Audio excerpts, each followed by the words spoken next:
Hello, you wonderful people, and welcome to another episode of Not Too Comic Book. This being a show where I talk about TV shows or adaptations of comic books. For today's episode, I'm going to talk about the latest episode of Legends of Tomorrow. So this episode, we dealt with essentially Rip trying to take Savage to the Time Council, because he's like, now the Time Council will have no choice but to deal with Savage, because it's like, because he ended up finding out Savage learned how to time travel, because basically, like, he's like, oh, I essentially found out what you were doing back when we met in 1975. I figured, like, time travel was a thing. So he's like, because of you, I learned I looked into it. He's like, I had 200 years to look into it. But Rip is like, now they have no choice but to do something about it. Before now, they're like, okay, there's nothing they could do about it because he's kind of part of the timeline or whatever, like, not trying to interfere too much with the timeline. But the fact is, Savage is interfering with the timeline because he's learned how to manipulate it. And that, now he's kind of openly put it into words, like, that's what they're supposed to do. They are protecting the timeline for people from doing too much damage to the timeline, essentially. Like I said, it kind of is already something like that was kind of already stated, but still it just felt like, I don't know, it was never clear cut to me exactly what they did, but I guess it was. But it's just like, to just kind of put a little bit more perspective for me what exactly the Time Council does. But it was not, obviously it wasn't going to be that simple. And I love what Savage does, just because he does what you'd think he would do. He tries to get into everyone's head. He talks to Sarah about bringing up the fact is that, that you're trying to get back to your family, but, Rip is just going to sacrifice you all if he wants to. But, I mean, Sarah kind of tries to ignore him, but, he still kind of gets in her head a little bit. Which, he brought up Laurel, and I was so sure he was going to bring up, he's like, oh, what about your sister Laurel? I was so sure he was going to say something about Laurel being dead just to, like, get into her head even more. Granted, I don't know whether that could be looked at in multiple ways. Like I said, I'm still holding out that she's not dead, but it's like, nah, she's pretty dead now, isn't she? I don't know, I still kind of refuse to believe that she is, but that's just me. There's still that part of my brain that still won't accept it, I guess, but it's true. But it's just like, I'm surprised he didn't do that, which I guess if you want to get technical about, maybe the reason why it wasn't brought up was because, like I said, once again, production schedules, maybe Legends of Tomorrow, like, didn't want to, like, kind of spoil that, because they didn't, at the time they filmed that episode, or by the time those episodes were filmed or whatever, maybe at that time, the people over at Arrow hadn't 100%, like, either it hadn't gotten revealed that Laura was the one that, was the one that, that was in the grave. Maybe at that point in time, they hadn't decided yet. So I don't know. Maybe that's one reason. But it was like, I was so sure he was going to bring up the fact that Laurel was dead. But even Sarah ended up confronting Rip. It's like, yeah, Savage said, like, if you had the opportunity, you just, like, sacrifice us if it meant saving your family. And he was like, honestly, Sarah, I would. I mean, at least he admitted it. I mean, because Rip, let's not forget, because, Savage is just like, he's a habitual liar, that he's kind of lied to you all in this situation. But let's not forget, he lied from the beginning, because the fact of the matter is, he told them that in the future that they were legends, and then you end up finding out the reason why he brought them is because they had the most minimum impact on the timeline, meaning they did nothing of significance in the timeline for, like, them specifically to matter. So, like, he lied to them from the beginning, but in a situation like this, he's just like, yeah, if it came down to, like, I probably would sacrifice you to make sure I saved my family. And then because he even did a situation where he ended up putting Jack's life in danger to fix the time drive. And it's like, he could have done it himself, but it's like, he's like, maybe I did it subconsciously. Like, I didn't want to put myself in danger so I could stay around to protect my family. And then Sarah just kind of pissed at it. It's just like, you're willing to sacrifice Jack. You're putting him in this situation, and now you go off. And now you're talking about, like, and you expect us to follow you. And it's just like, we should have never joined up with someone like you, essentially. And, kind of gets him, and you kind of see it kind of hits him, like, hard. But it's kind of like, when you're in that type of situation, when you say something like that, people aren't going to take it the best way. I mean, it's like, you admitting that they're just kind of like, that they're kind of expendable in a way. To me, I was surprised at first about the whole Ray, Kendra, and Carter thing.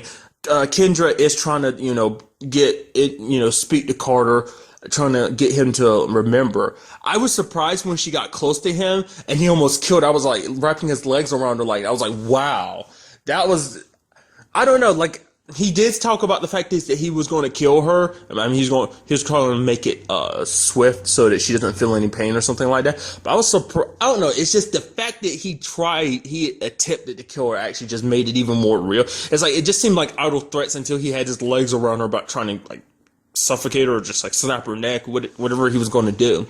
But what really surprised me is how Ray was so willing to help. It's just I was like, man, Ray, you were handling this Kendra and Carter thing better than I thought you would. But no, it didn't last long because the moment he talked to Savage got into his head. Because, I mean, it is something I've never really thought about that comparison. Ray is just like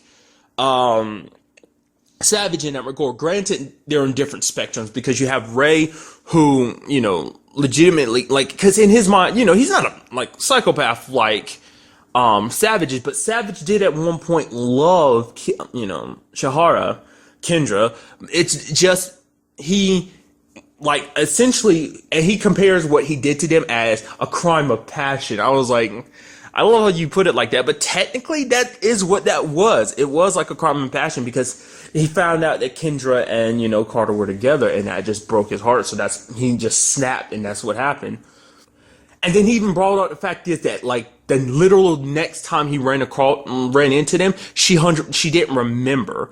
I think he even says Kendra may not even remember the fact that him and her were lovers before, this whole her and Carter thing started.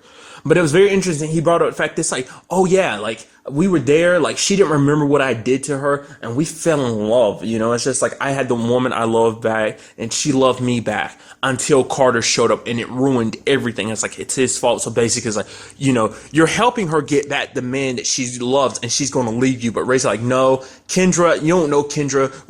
We're in love. She's not going to do that. And it just Savage got in his head and then he saw the way she was talking to Carter, reciting kind of a poem to him. And then he's talking about you're reciting poetry to your lover. And she's like, it's not like that, right? It's it kind of looks like that. It's to me, it's sad for Ray. It's literally you kind of had to have some idea that it was going to end like that. It's just literally, I mean, the show has literally been screaming at them you cannot be together because if she's not with Carter, it's just gonna suck. It's just gonna end in heartbreak. It's a curse. It's. I mean, truth be told, it's not fair. I mean, especially when you break it down. He kind of throws it in Ray's face too, but the fact is, it's not the first time he's lost someone like that. I mean, let's not forget about the Felicity situation. Fell in love with Felicity, but sadly she's even though she was with Ray, she still was in love with Oliver. And I think it's kind of because she didn't like how Oliver was handling the whole Ra's al Ghul race thing last season, so that's kind of why they kind of split. But I mean, they eventually got back together. I mean, it's very interesting because that's another side of this episode. We kind of got to see what everyone did.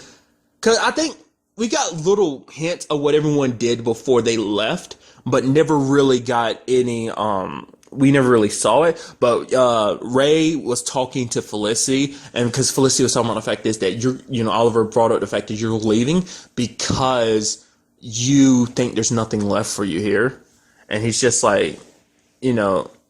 she's basically, oh, fine, maybe you'll find the future Mrs. Palmer in the past or in the future. And he's kind of I'm here to save the world. I'm not here to fall in love. Then you had Sarah meeting Nyssa, because she was actually surprised because she was the last time she saw Sarah's kind of all feral because the bloodlust inside of her, but it's no, she's actually okay now. Seeing her kind of put together like that, it's just okay, it just surprised her. And then we saw Jax with his mom. First time we've ever seen his mom. We've always heard of his mom, but this is our first time seeing it. And she gave him a watch from his dad. That was pretty neat. I mean, because we did know that Stein kidnapped him. because like he was like, he's like, oh, I'm gonna be there, I'm gonna come to, like, basically she's saying like they're gonna have a dinner with some family members, and he was gonna be there as soon as he could. So yeah. Then you had Stein and his wife. To me, it's like, why didn't you tell your wife? Like, cause he said his reasoning for it was because it's like, oh, I'm gonna pop back in time, like at that moment, so it's not like I wasn't even going. But it's like, why not tell your wife? She'd be someone understandable. She knows about your situation. It's just like, she already knows you're like half of a superhero. So it's like, yeah, I'm sure she can understand, like, yeah, I'm going to go time travel. At least he did say, because he did allude to the fact that he's like, I'm going to go with some colleagues. I'm working on this current project, this thing that's kind of perplexing me. It deals with time. And essentially it's like, oh, you're going to meet off with some friends, about time. It's like, to me, I think his wife, Clarissa, kind of knows a little more than he gives her credit for. But he's essentially like, I love you, right? You know that everything I do everything I do is derived from the fact that I love you. And it's just like, oh, because because he gets the feeling like he wasn't like, I love when he makes that sacrifice for Jack, like, because there's at least a drop ship to take everyone back to 2016, because essentially Snart and Mick, not really, they have I forgot what the word was, but it's basically a job of theirs that Snart kind of had a bad feeling about. And he was like, yeah, and he's like, you remember that job? And he's like, and Mick's like, yeah, but we got away from it. Essentially, it's because Snart had a bad feeling. And he's like, I got that feeling again. So they wanted to take the dropship back to 2016 and get off this boat because they saw the way things were, going, especially with the Jack situation, him rapidly aging from the time drop. And I did like how the fact is Gideon was so blunt about it. He's like, oh, Jackson is rapidly aging. His organs from the inside are rapidly aging. And it's like, there's absolutely nothing I can do about it to save him. It's just like, it drives me. I find it's so interesting how blunt she is sometimes. Granted, she is an artificial intelligence, so it's kind of like, and I doubt like subtlety is, in her programming.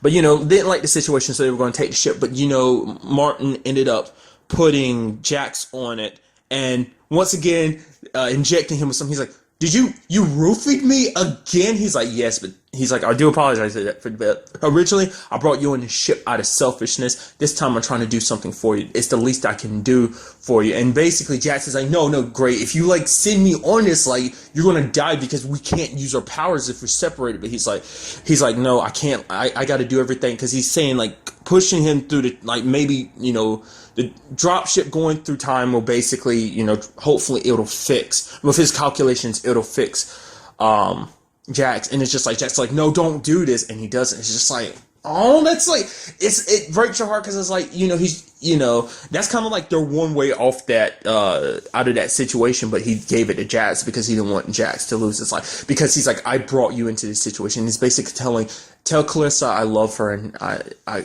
tell her I said goodbye. And it's just like, man, dude, that was real, like, nice of you, Sign. That was really impressive. Like, I just can't, like, I don't know, it kind of broke my heart a little bit seeing that scene. It's just like, because I love that relationship, Stein and Jax, and it's just because Stein has become like not just a partner to him, but he's kind of almost like a father to Jax in a way, especially because Jax, I mean, he's gotten to know his dad now, but he never really knew his dad before. But after this adventure, we've really seen them kind of grow and get to know each other and have each other's backs like that. So.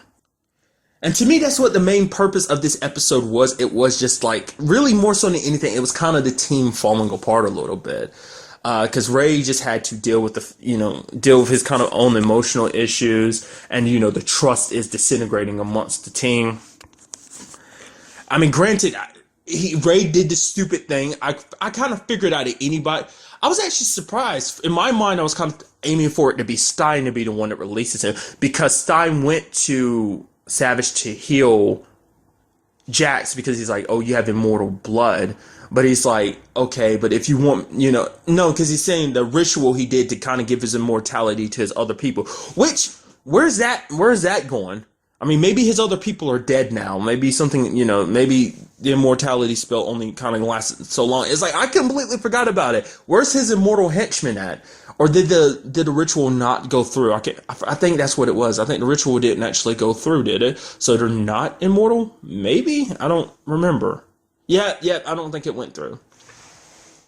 But I was so sure I was like, oh, Stein's gonna let him out in hopes of helping Jackson. Was like, oh no, he didn't, because it's kind of like Stein obviously saw him trying to manipulate him, but Ray didn't do it. He didn't see it coming. He just let what Savage say to him get to his mind, and he like an idiot opens up and tries to beats up Savage a little bit, but then Savage puts him in a chokehold and knocks him out. It's like, Ray, you idiot. And I love what Mick says. He's like, if we survive this, the first thing I'm gonna do is kill you.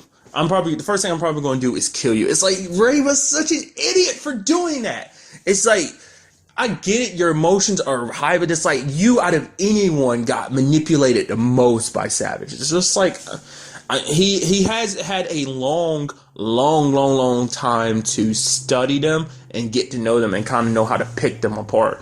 I mean, because he's even studied their, like, I'm surprised he didn't. It would have make you wonder, like, how he would have picked Snart and Mick apart, but I guess he didn't really have to do much. All he had to do is let kind of the situation play out, and they end up kind of falling apart on their own. But they were able to get the time drive repaired. I mean, granted, after Savage got away, he got out, kind of went on a spree, him and Carter, and the team kind of went up against him. And I did like the fact is, everyone's kind of holding their own a little bit, but they each got taken down. And then, Kendra kind of finally was able to get to Carter. Carter kind of got his memories back and kind of, went after Savage. Granted, got stabbed again. And I was like, really? He's dead already? We literally just got him back last episode, and he's dead again by the same manner, too, because that's how he died at the beginning of the series, is he ended up getting stabbed. It's like, oh no, but obviously Rip was like, no, he's okay. I'm surprised Kendra didn't kick his ass. I'm surprised. It was amazing at how, swiftly she got him and kicked his ass. It's like, she's really good at beating down Savage, but it's like, the mace is nearby because Carter had it. Like, kill him now. Carter is obviously, he's better now. Kill Savage now. But it's like, no, we already have this plan about taking him to the time council. So it's like, okay, fine. But it's like, you had the perfect opportunity. They brought it up. Even Mick and Snart brought it up. The fact of the matter is, it's like, Carter can literally be reincarnated. Why don't we just wait? Why don't you meet him in a different life, and let's just kill Savage now, because having him on board is dangerous. And it's just like, he's right there. Carter is obviously fixed. Kill him. But I guess, like I said, they're just going to try and do, I don't know. It's just like, why would you not take the opportunity? I will admit that vanishing point looked pretty amazing. I don't think we've ever seen it from an outside perspective. We've only seen the inside of it. But it's like, from the outside, that looks very pretty. Just like the scenery and just the way it's designed was pretty awesome. And then we had the big twist at the end that the freaking the Time Masters are the ones that are helping Savage. Which I was kind of thinking at the beginning when I found out he can time travel. I was like, is he working with the Time Masters? It's like, to me, that was just a little too obvious. Who else do we really know that has access to time travel? It's like, it's got to be them. And I was like, there's no way this is going to work out in your favor. And then they got there and he's announcing stuff. I'm like, oh, I was like, no, it's about to turn back. And it turned back. I was like, and there we go. He is working with the Time Masters. It's like, and you're going to be, we kind of at the council have decided that you go back to your time. I was like, there it is. He's like, what? You're working together. He's like, I wouldn't hope you would understand what we're doing. Because I love the fact is he brought it up to Rip. He was like, you call yourself a time master, but I am a master of time. He talked about the fact that you're up here, essentially he's like, you're up here whining about your one son and wife that you've watched die. He's like, I've held hundreds of my own children and watched them die, so it's like, kind of don't talk to me. Essentially, he kind of considers himself a ruler, because he's saying, like, I'll rule this world and kind of bring order to it. And it's like, how will you bring order to a world? All you want is chaos. Because even Rip's like, you will literally rule a wasteland. And it's like, what do you hope to really accomplish? But it does make you wonder, why would the Time Masters line up with a psychopath? It's like, how long, though, has he been working with the Time Masters? Granted, probably ever since 1975. Probably from the very beginning, the way time works and stuff like that. From the very moment that he was that Rip was like, oh, we need to go after him. And the Time Council was like, no, that's mainly why, because they didn't want him to. Which is like, makes you wonder, like, all those time, that particular Time Master came to Rip. I mean, granted, Mick already told him, like, the point was to kill them all anyway, that he was going to show up to the meeting and try and kill them all anyway. But it's like, from the very beginning, there's like no he was like, oh, you just sell out your team and we'll kind of let you go. It's like Mick had already told him that they were going to kill him, but it's like, because they already had it in their mind to kill him anyway, because since they're working with Savage. But that's why they were so adamant of not going after Savage, even though he's a tyrant. And it's just like, I don't understand why you would work with him. Granted, they were like telling him that Rip doesn't see the bigger picture, that he never did. It's just, I guess he plays some important role in the timeline. Like, he prevents a lot of stuff, other people taking over, so at least it's under his consistent rule rather than someone else's. I don't know, it's like, why would you, but still, he's a psychopath. You can't trust him. I was like, I don't know. But it's like, now he gloats in Rip's face, talking about he can't wait. He's been waiting a long time, and he can't wait to, rendezvous with Rip's wife and son. And it's just like, that's how the episode ends. So it's like, where do we go from here? It's like, the whole team is locked up. Maybe with the exception of Sarah and Snark, because they were kind of able to get away. But it's just like, they were so adamant. They were thinking they had won. And I love the fact is that, even Mick was there getting drunk, and he's like, hey, Savage isn't up here. They're like, you're under arrest. He's like, if I got paid every time I heard that, it's just like, so I'm under the impression Snart and Sarah got away because of the fact that Snart was kind of like, yeah, he's got that feeling again. So he's like, we got to find somewhere to hide. So can't wait to see where we go from this. Like, there's only 2 episodes left now. So how are things going to play out? They're captured by the Time Masters. How are they going to get out? Will they be able to get the Savage before his family dies? But that's really all I want to talk about in this episode. Till the next time we meet, be happy, be safe, live life to the fullest, and enjoy it. Good day and goodbye.